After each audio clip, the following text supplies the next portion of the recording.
മഹാലക്ഷ്മി സീരിയലിൻ്റെ ഇന്നത്തെ എപ്പിസോഡിൻ്റെ promo review വിശേഷങ്ങളിലേക്ക് എല്ലാവർക്കും സ്വാഗതം. അങ്ങനെ ശത്രുക്കൾക്ക് വീണ്ടും ആ ദിവ്യയായ അമ്മ നല്ല പണി കൊടുക്കുന്ന എപ്പിസോഡാണ് ഇന്ന് വരാൻ പോകുന്നത്. എന്തായാലും നമ്മളുടെ ദുർഗയാണെങ്കിൽ കണ്ണനോട് ആ സത്യങ്ങളൊക്കെ പറയുന്നുണ്ട്. ഈ കരുണയെ ഉണ്ണി കൂട്ടിക്കൊണ്ട് വന്നത് കരുണയുടെ മുത്തശ്ശി സ്വത്തൊക്കെ എഴുതി കൊടുത്തതിന് ശേഷമാണ്.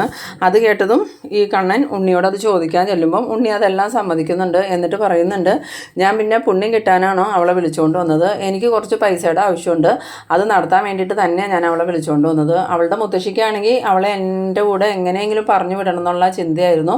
അതുകൊണ്ട് ഞാൻ ചോദിച്ചപ്പോൾ തന്നെ അവരതെല്ലാം തരാൻ തയ്യാറായി. അതുമാത്രമല്ല, അത് കരുണയ്ക്ക് അറിയുമോ ഇല്ല. ആ സമയത്ത് കണ്ണൻ പറയുന്നുണ്ട്, ഇത് കരുണ അറിഞ്ഞാൽ പ്രശ്നമാവില്ലേ എന്ന് ചോദിക്കുമ്പം, എന്ത് പ്രശ്നം, ചിലപ്പോൾ അവൾ എന്നെ ഉപേക്ഷിച്ച് പോകുമായിരിക്കും, അവൾ പോയാലും എനിക്കത് വിഷയമൊന്നുമില്ല, സ്വത്തൊക്കെ എൻ്റെ കയ്യിലല്ലേ, പിന്നെ അവൾ പോയിട്ട് എന്തിനാ, അത് മാത്രമല്ല ഇനി അവൾക്ക് പോകാനും പറ്റില്ല, അവളുടെ അച്ഛൻ കേസ് മുഴുവൻ നടത്തി അവളുടെ അച്ഛൻ്റെ സ്വത്തൊക്കെ പോവും, പിന്നെ അവൾ അങ്ങോട്ട് പോയിട്ട് അവളെ ആര് നോക്കാനാണ്. അന്നേരം കണ്ണൻ പറയുന്നുണ്ട്, എന്നാലും ഇതുപോലെ ഒരു ചതി നീ ചെയ്യണ്ടായിരുന്നടാ, അവർ നല്ലവരൊന്നും അല്ല, അവരോട് എനിക്ക് താല്പര്യമില്ല, പക്ഷേ മനഃപൂർവ്വം അവരുടെ സ്വത്ത് അപഹരിച്ചെടുത്തത് ശരിയായില്ല, അത് നല്ലൊരാണിന് ചേർന്ന പണിയല്ല, അതിന് ഞാൻ നല്ലൊരാളാണെന്ന് ആരാ ഏട്ടനോട് പറഞ്ഞത്, എനിക്ക് പണവും സ്വത്തും കിട്ടുമെന്ന് കണ്ടാൽ ഞാൻ എന്തും ചെയ്യുമെന്ന്. അന്നേരം കണ്ണൻ പറയുന്നുണ്ട്, അതെനിക്കറിയാം, അതിന് വേണ്ടിയിട്ടാണല്ലോ നീ എന്നെ കൊല്ലാൻ നോക്കിയെന്ന്. അത് കേട്ടതും ഉണ്ണിക്കാണെങ്കിൽ എന്ത് പറയണമെന്ന് അറിയാതെ ആവുന്നുണ്ട്. എന്നിട്ട് കണ്ണൻ ചോദിക്കുന്നുണ്ട്, അപ്പോൾ ഇവിടുന്ന് വീട് മാറിയിട്ടുണ്ടെങ്കിൽ നീ മുത്തശ്ശിയുടെ വീട്ടിലേക്കാണോ പോണേന്ന് ചോദിക്കുമ്പം, ഞാൻ എന്തിനാ അങ്ങോട്ട് പോണത്, അവിടെ ചെന്നിട്ടുണ്ടെങ്കിൽ കരുണയുടെ കാര്യങ്ങളെല്ലാം ഞാൻ നോക്കേണ്ട വരില്ലേ, അതൊന്നും എന്തായാലും നടക്കില്ല.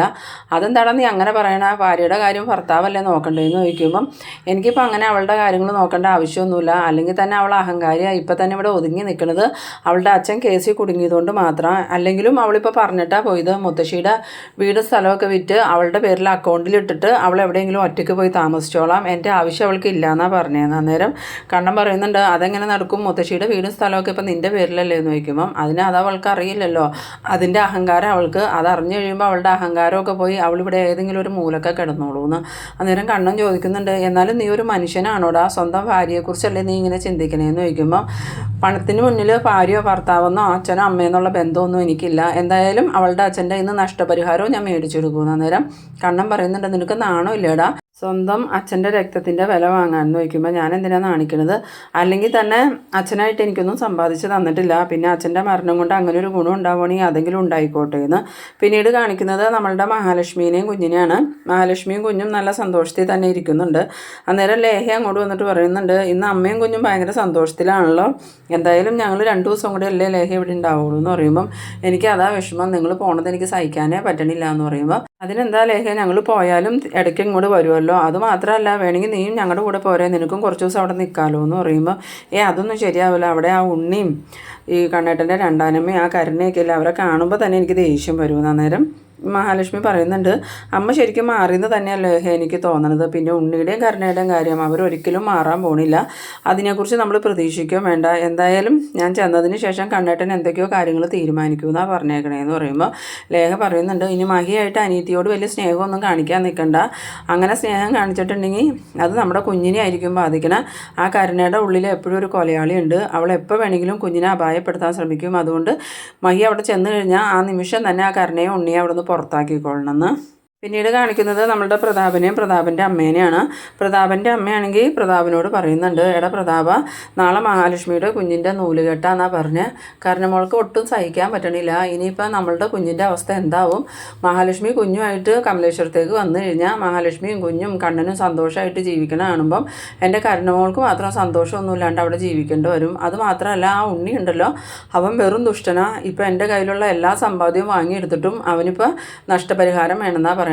കണ്ണന് നഷ്ടപരിഹാരം കിട്ടണമെന്ന് നിർബന്ധമൊന്നുമില്ല, പക്ഷേ ഏറ്റവും കൂടുതൽ നിർബന്ധം ഉണ്ണിക്ക് തന്നെയാണെന്ന് പറയുമ്പം പ്രതാപൻ ചോദിക്കുന്നുണ്ട്, എന്നാലും അമ്മ എന്തൊരു മണ്ടത്തര ചെയ്തത്, എന്നോടൊരു വാക്ക് ചോദിക്കാതെ അവന് ആ സ്വത്തൊക്കെ കൊടുത്ത് എന്തിനാ അമ്മ, അവൻ്റെ സ്വഭാവം അമ്മയ്ക്ക് അറിയാമായിരുന്നല്ലോ, അവൻ കണ്ണനെ കൂട്ടൊന്നുമല്ല, കണ്ണന് മനസ്സിൽ കുറച്ച് നന്മയുള്ളവനാ, അതുകൊണ്ടാണ് ഇപ്പോഴും നമ്മളുടെ മോളും ഉണ്ണിയും ആ വീട്ടിൽ തന്നെ താമസിക്കണേ, വേറെ ആരെങ്കിലും ആയിരുന്നെങ്കിൽ പണ്ടേ ഉണ്ണീനെയും കരുണേനെയും അവിടുന്ന് പുറത്താക്കില്ലായിരുന്നോ, അത് ശരിയാടാ പ്രതാപ നീ പറഞ്ഞത്, പക്ഷേ അന്നേരത്തെ സാഹചര്യത്തിൽ കരുണമോൾ ഭർത്താവിൻ്റെ കൂടെ ജീവിക്കണമെന്ന് മാത്രമേ ഞാൻ ആഗ്രഹിച്ചിട്ടുള്ളൂ, അതുകൊണ്ടാണ് ഞാൻ അങ്ങനെയൊക്കെ ചെയ്തത്, എന്നിട്ടും അവൻ്റെ സ്വഭാവം മാറിയില്ലല്ലോടാ എന്ന് പറയുമ്പോൾ പ്രതാപൻ പറയുന്നുണ്ട്, അവൻ്റെ സ്വഭാവം ഒന്നും ഒരിക്കലും മാറാൻ പോകുന്നില്ല, ഇപ്പം എൻ്റെ പേടി വേറെ ഒന്നും അല്ല അമ്മേ, നമ്മളുടെ കുഞ്ഞ് ഈ സ്വത്തുക്കളൊക്കെ അവൻ്റെ പേരിൽ എഴുതി കൊടുത്തു എന്ന് പറഞ്ഞാൽ എങ്ങനെ പ്രതികരിക്കുമെന്ന് എനിക്ക് അറിയാൻ പാടില്ലാത്തതെന്ന് പറയുമ്പോൾ ഈ പ്രതാപിൻ്റെ അമ്മ പറയുന്നുണ്ട്, അത് ശരിയാടാ, നമ്മളുടെ കുഞ്ഞിന് അത് സഹിക്കാൻ പറ്റില്ല.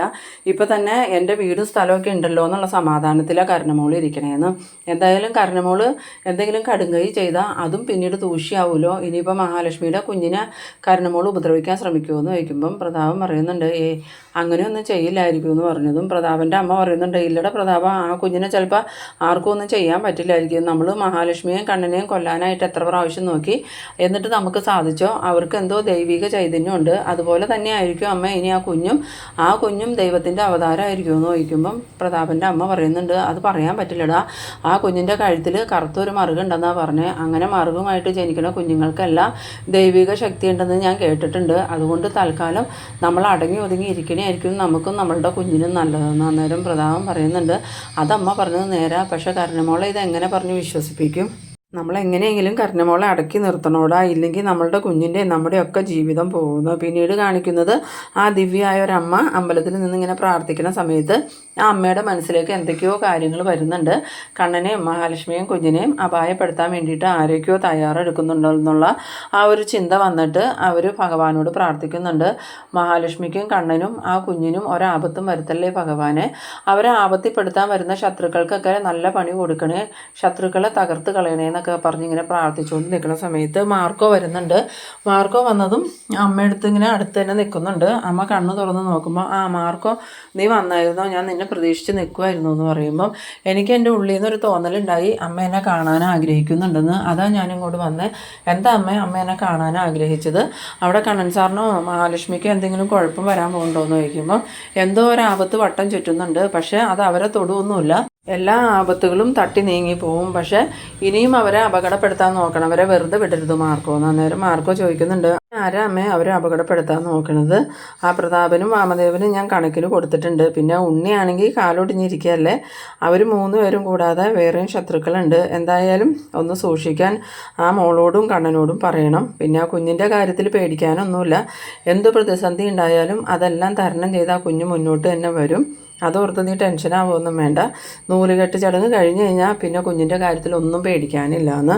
പിന്നീട് കാണിക്കുന്നത് നമ്മളുടെ വാമദേവനെയാണ്. വാമദേവനാണെങ്കിൽ ഈ മാർക്കോയുടെ ഇടി കൊണ്ട് ദേഹമാകെ ചകത്തഞ്ഞതുകൊണ്ട് തന്നെ ഈ സീമന്തിനിയോട് വന്നിട്ട്, സീമന്തിനി ഇത്തിരി വെള്ളം ചൂടാക്കടി, എനിക്കൊന്ന് ചൂട് പിടിക്കണം എന്ന് പറയുമ്പോൾ സീമന്തിനി പറയുന്നുണ്ട്, എനിക്കിപ്പോൾ അതിനൊന്നും നേരം ഉണ്ടാവില്ല, ചൂട് പിടിക്കണമെങ്കിൽ തന്നെ വെള്ളം ചൂടാക്കി ചൂട് പിടിച്ചോ, നിങ്ങൾക്ക് ചൂട് പിടിക്കലല്ല എൻ്റെ പണി, എൻ്റെ മക്കളുടെ ജീവിതം തകർത്താൻ നിങ്ങൾ ജീവിച്ചാലും വേണ്ടില്ല മരിച്ചാലും വേണ്ടില്ല എന്ന് പറയുമ്പം ഈ വാമദേവൻ പറയുന്നുണ്ട്, ഇത്രയും നാൾ നീ അങ്ങനെയല്ലല്ലോ പറഞ്ഞുകൊണ്ടിരുന്നത്, കണ്ണനെ മഹാലക്ഷ്മിയെ ഞങ്ങൾ കൊല്ലാൻ നോക്കിയപ്പോഴൊക്കെ നീയും അതിന് സപ്പോർട്ടായിരുന്നല്ലോ, എന്നിട്ട് എന്താടി നീ ഇപ്പം മാറ്റി പറയണേന്ന് ചോദിക്കുമ്പോൾ അതൊക്കെ അന്ന് എന്തെങ്കിലുമൊക്കെ ലക്ഷ്യങ്ങളുണ്ടായിരുന്നു, ഇപ്പം എനിക്ക് മനസ്സിലായി ഇനി ഒന്നും നടക്കാൻ പോണില്ല എന്ന്. നിങ്ങൾ അന്ന് ആ വിശ്വേട്ടനെ കൊന്നില്ലായിരുന്നെങ്കിൽ എല്ലാ കാര്യത്തിനും കണ്ണൻ്റെയും ദുർഗയുടെയും ഒക്കെ സഹായം ഉണ്ടായേനെ. അതുപോലെ ആ വിശ്വനാഥൻ ജീവിച്ചിരുന്നായിരുന്നെങ്കിൽ എല്ലാ കാര്യത്തിനും അയാൾ സഹായിച്ചേനെ. നിങ്ങളെ കമ്പനിയിൽ നിന്ന് പുറത്താക്കിയാലും സഹായിക്കാമെന്ന് പറഞ്ഞിരുന്നതാണല്ലോ, എന്നിട്ടും നിങ്ങൾ ആ മനുഷ്യനെ കൊന്നു കളഞ്ഞില്ലേ? അതുകൊണ്ടല്ലേ ഇപ്പോൾ ഞാനും എൻ്റെ മക്കളും ഇങ്ങനെ അനുഭവിക്കുന്നത്. അത് പോരാഞ്ഞിട്ട് കണ്ണനെയും മഹാലക്ഷ്മിയെയും കൊല്ലാനായിട്ട് അച്ഛനും മോനും എത്ര പ്രാവശ്യം ശ്രമിച്ചു, അതിൻ്റെ ഫലമായിട്ടല്ലേ ഇപ്പോൾ മോൻ മുകളിൽ തളർന്ന് കിടക്കണേ. എൻ്റെ അവസ്ഥയാണെങ്കിൽ ഇപ്പോൾ ഇതുപോലെയായി. അതുമാത്രമാണോ, ഇനി സ്വാതിക്ക് നല്ലൊരു വിവാഹാലോചന വരുമോ?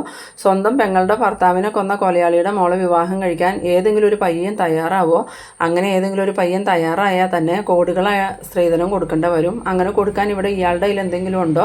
ഇപ്പോൾ തന്നെ ഉള്ള സ്വത്തൊക്കെ വിറ്റ് കേസ് നടത്തേണ്ടി വരും. അതുമാത്രമല്ല, കണ്ണൻ നഷ്ടപരിഹാരത്തിന് കേസ് കൊടുത്തിട്ടുണ്ടെങ്കിൽ കിടക്കാൻ വീട് പോലും ഉണ്ടാവില്ല. ഇതെല്ലാം വിറ്റ് കണ്ണന് കൊടുക്കേണ്ടി വരും. പിന്നെ വലിയ വാടക വീട്ടിലും കിടക്കേണ്ടി വരും. വാടക വീട്ടിൽ കിടക്കുന്ന ആളുടെ മകളെ വിവാഹം കഴിക്കാൻ ആരും വരൂല. എൻ്റെ മോളുടെ ജീവിതം പോയി. പിന്നെ മോനൊരുത്തനുള്ളവൻ വിവാഹം കഴിച്ചെങ്കിലും ഭാര്യയെ ചതിച്ച് മറ്റ് സ്ത്രീകളുമായി ബന്ധം കൂടാൻ പോയി. അവനെ ആണെങ്കിൽ അവൻ്റെ ഭാര്യ ഇട്ടിട്ടും പോയി. ഇനി അവനൊരു വിവാഹ ജീവിതം ഒന്നും ഉണ്ടാവില്ല. അതെങ്ങനെയാണ്? അവൻ എഴുന്നേറ്റൊന്ന് നടന്നിട്ട് വേണമല്ലോ. ഇനിയിപ്പോൾ അവനെ ചികിത്സിക്കാനും പറ്റില്ല. ചികിത്സിക്കണേ തന്നെ ലക്ഷങ്ങൾ വേണം. അതെവിടെ നിന്നാണ് കിട്ടണേന്നൊക്കെ ചോദിക്കുന്നുണ്ട്. ആ സമയത്ത് വാമദേവനാണെങ്കിൽ ഇനി സീമന്തിനിയോട് സംസാരിച്ചിട്ടൊന്നും ഒരു കാര്യമില്ല എന്ന് മനസ്സിലായിട്ട് അവിടെ നിന്ന് എഴുന്നേറ്റ് നേരെ പോകുന്നത് മേഘനാഥൻ്റെ അടുത്തേക്കാണ്. മേഘനാഥനാണെങ്കിൽ ഈ സമയത്ത് കണ്ണും വീഴ്ച കിടക്കണ്ടെന്നല്ലാതെ അവനക്ക് സംസാരിക്കാനൊന്നും പറ്റണില്ല. അങ്ങനെ വാമദേവൻ മേഘനാഥൻ്റെ അടുത്ത് വന്നിട്ട് പറയുന്നുണ്ട്, എന്തായാലും മേഘ, നിനക്കിപ്പോൾ ചെറിയ മാറ്റമൊക്കെ ഉണ്ടല്ലോ, അതാ തോമസ് ഡോക്ടറുടെ ചികിത്സ കൊണ്ട്. എന്തായാലും നമുക്ക് ഒന്നും കൂടി തോമസ് ഡോക്ടറുടെ അടുത്തേക്ക് പോകാം. ഇപ്പോഴാണെങ്കിൽ എനിക്കും അയാളുടെ കുറച്ച് സഹായം ആവശ്യമുണ്ടെന്ന്. അന്നേരം ഒന്നും ഈ മേഘനൊന്നും പറയണില്ല. ഈ വാമദേവനാണെങ്കിൽ ഇങ്ങനെ തനിയെ പറയുന്നുണ്ട്. ആ മാർക്കോയാണെങ്കിൽ എന്നെ ഇടിച്ച് ഒരു പരുവാക്കി എൻ്റെ നെഞ്ചും പുറമൊക്കെ അവൻ ഇടിച്ച് കലക്കി കളഞ്ഞു. എനിക്കാണെങ്കിൽ ശരീരം കൊണ്ട് നടക്കാനേ പറ്റണില്ല. ശരീരം ആകെ ഭയങ്കര വേദന. ഇനിയിപ്പോൾ അതിന് പ്രതിവിധി എന്തെങ്കിലും കിട്ടണമെങ്കിൽ അത് തോമസ് ഡോക്ടറുടെ അടുത്ത് ചെല്ലണം. വേറെ ഒരു സ്ഥലത്ത് പോയിട്ടും കാര്യമില്ല.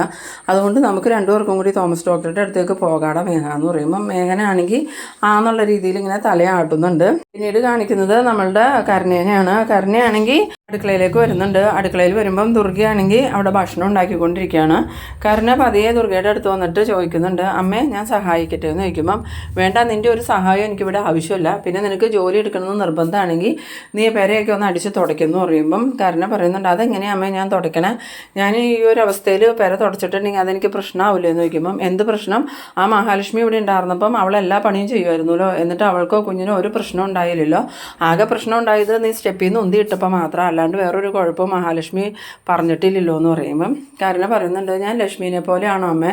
ലക്ഷ്മി ചെറുപ്പം മുതലേ എൻ്റെ വീട്ടിലെ എല്ലാ ജോലിയും ചെയ്യുമായിരുന്നു. പക്ഷേ എന്നെ എൻ്റെ അച്ഛനും മുത്തശ്ശിയും ഒരു ജോലിയും ചെയ്യാൻ സമ്മതിച്ചിട്ടില്ല എന്ന് പറയുമ്പം ദുർഗ പറയുന്നുണ്ട്, അതുകൊണ്ട് തന്നെയടി നീ ഇങ്ങനെ വൃത്തികെട്ടതായി പോയത്. നിൻ്റെ അച്ഛനും മുത്തശ്ശിയും വളർത്തിയതുകൊണ്ടാണ് മഹാലക്ഷ്മി എൻ്റെ അമ്മയുടെ വാക്ക് കേട്ടാ വളർന്നേ. അതുകൊണ്ട് അവളുടെ മനസ്സിൽ കുറച്ച് നന്മയൊക്കെ ഉണ്ടെന്ന്. അത് കേട്ടതും കരുണയാണെങ്കിൽ എന്ത് പറയണമെന്ന് അറിയാതെ നിൽക്കുന്നുണ്ട്. പിന്നീട് ദുർഗ പറയുന്നുണ്ട്, നീ ഇവിടെ നിന്ന് അധികം സമയം ചിലവാക്കുമൊന്നും വേണ്ട, നീ പോവാൻ നോക്കുമെന്ന് പറയുമ്പം കരുണ വീണ്ടും ദുർഗയോട് പറയുന്നുണ്ട്, അമ്മയെ കണ്ണേട്ടനോട് പറഞ്ഞ് ആ കേസൊന്ന് പിൻവലിക്കുമെന്ന് ചോദിക്കുമ്പം, അതെന്തിനാ കണ്ണൻ കേസ് പിൻവലിക്കണേ? എന്തായാലും അവൻ്റെ അച്ഛനെ കൊന്നവരെ അവൻ വെറുതെ വിടാനൊന്നും പോകുന്നില്ല. ആ പ്രതാപനും വാമദേവനും ജീവിതകാലം മുഴുക്ക ജയിലിൽ കിടക്കാനുള്ള പണി അവൻ കൊടുക്കുമെന്ന്. പിന്നീട് കരുണയാണെങ്കിൽ എന്ത് പറഞ്ഞിട്ടും കാര്യമില്ല എന്ന് മനസ്സിലായിട്ട് അവിടുന്ന് പോകുന്നുണ്ട്. പിന്നീട് കാണിക്കുന്നത് കണ്ണൻ ദുർഗയുടെ അടുത്തേക്ക് വരാണ്. എന്നിട്ട് ദുർഗയോട് പറയുന്നുണ്ട്, അമ്മേ കുഞ്ഞിൻ്റെ നൂലുകെട്ടായിട്ട് അമ്മ വരുന്നുണ്ടോ എന്ന് ചോദിക്കുമ്പം, പിന്നെ ഞാൻ വരണ്ടേ മോനെ, നമ്മുടെ കുടുംബത്തിൽ ആദ്യമായിട്ടുണ്ടായ പേരക്കിടാവല്ലേ എന്ന് ചോദിക്കുമ്പം കണ്ണൻ പറയുന്നുണ്ട്, അമ്മ വരുന്നതിന് എനിക്ക് കുഴപ്പമൊന്നുമില്ല. പക്ഷെ അവിടെ ലേഖയ്ക്കും അനന്തുവിനോടൊന്നും അമ്മ വരുന്നതിനോട് താല്പര്യമില്ല. ഇപ്പോഴും അവർക്ക് അമ്മ മാറിയെന്ന് വിശ്വസിക്കാൻ പറ്റണില്ല. ഇതെല്ലാം അമ്മയുടെ അഭിനയമാണെന്ന് അവർ പറയണേന്ന്. അത് കേട്ടതും ദുർഗയാണെങ്കിൽ ഭയങ്കര സങ്കടത്തോടു കൂടി നിൽക്കുന്നുണ്ട്. പിന്നീട് കാണിക്കുന്നത് നമ്മളുടെ കണ്ണൻ കിടന്ന് ഉറങ്ങുന്ന സമയത്ത് ദുർഗ കണ്ണൻ്റെ അടുത്ത് വന്നിരുന്നിട്ട് കഴിഞ്ഞു പോയ കാര്യങ്ങളൊക്കെ ഓർത്തിങ്ങനെ കരയുന്നുണ്ട്. ആ സമയത്ത് കണ്ണൻ്റെ കാലിലേക്ക് ദുർഗയുടെ കണ്ണുനീര് വീണതും കണ്ണൻ ഉറക്കത്തിൽ നിന്ന് പെട്ടെന്ന് തന്നെ എഴുന്നേറ്റ് നോക്കുമ്പം ദുർഗയുടെ കരച്ചിലാണ് കേൾക്കണേ. അങ്ങനെ എന്താ അമ്മ എന്തിനാ ഇങ്ങനെ കരയണേന്ന് ചോദിക്കുമ്പം, അത് മോൻ എന്നോട് പൊറുക്കണം. പൊറുക്കാൻ പറ്റാത്ത ഒരുപാട് തെറ്റുകൾ ഞാൻ മോനോട് ചെയ്തു പോയി. അന്ന് മോൻ ആക്സിഡൻ്റ് ആയി ഇരുന്ന സമയത്ത് മോൻ ഒരിക്കലും എഴുന്നേറ്റ് നടക്കരുതെന്നാണ് ഞാൻ ആഗ്രഹിച്ചത്. അതുകൊണ്ടാണ് മോന് ഞാൻ മരുന്ന് മാറ്റി തന്നത്. അതിന് കാരണക്കാരൻ ആ വാമദേവനും അയാളുടെ ഭാര്യ. ഞാൻ സ്വയം ചെയ്തതല്ല മോനെ അതിനൊക്കെ അമ്മയോട് പൊറുക്കണം. ഞാൻ മോനോടും മഹാലക്ഷ്മിയോടും ചെയ്ത ക്രൂരതയുടെ ശിക്ഷ ഞാനിപ്പോൾ അനുഭവിച്ചുകൊണ്ടിരിക്കണേ. അതുകൊണ്ടാലോ ഞാൻ എത്ര മാറിയിട്ടും എന്നെ ആരും വിശ്വസിക്കാത്തത്. നിങ്ങൾ മാത്രമല്ല, എൻ്റെ സ്വന്തം മോള് പോലും ഇതുവരെ എന്നെ വിശ്വസിച്ചിട്ടില്ല. അന്നേരം കണ്ണൻ പറയുന്നുണ്ട്, അമ്മ എന്തിനാ ഇങ്ങനെ കരയണേ? എനിക്കും മഹിക്കും അമ്മയെ വിശ്വാസക്കുറവൊന്നുമില്ല. ഞങ്ങൾക്ക് രണ്ടുപേർക്കും അമ്മയുടെ മാറ്റം മനസ്സിലായി. അതുകൊണ്ട് ഞങ്ങൾക്ക് വിശ്വാസം. അതൊന്നും ഓർത്ത് അമ്മേന് ടെൻഷൻ ആവണ്ടാന്ന്. അങ്ങനെ ഈ ദുർഗയാണെങ്കിൽ സങ്കടത്തോടുകൂടി തന്നെ ഇങ്ങനെ ഇരിക്കുന്ന ആ ഒരു സീനിലാണ് ഈ എപ്പിസോഡ് അവസാനിക്കുന്നത്. അപ്പോൾ നിങ്ങൾ എൻ്റെ വീഡിയോ ആദ്യമായിട്ടൊക്കെ കാണുന്നവരാണെങ്കിൽ എൻ്റെ ചാനലൊന്ന് സബ്സ്ക്രൈബ് ചെയ്യാനും എൻ്റെ വീഡിയോ നിങ്ങൾക്ക് ഇഷ്ടമായാൽ ലൈക്ക് ചെയ്യാനും ഷെയർ ചെയ്യാനും മറക്കരുത്. അപ്പോൾ ഇതുപോലെ ഇൻട്രസ്റ്റിംഗ് ആയിട്ടുള്ള അടുത്തൊരു എപ്പിസോഡുമായി നമുക്ക് വീണ്ടും കാണാം. അതുവരേക്കും ബൈ ബൈ.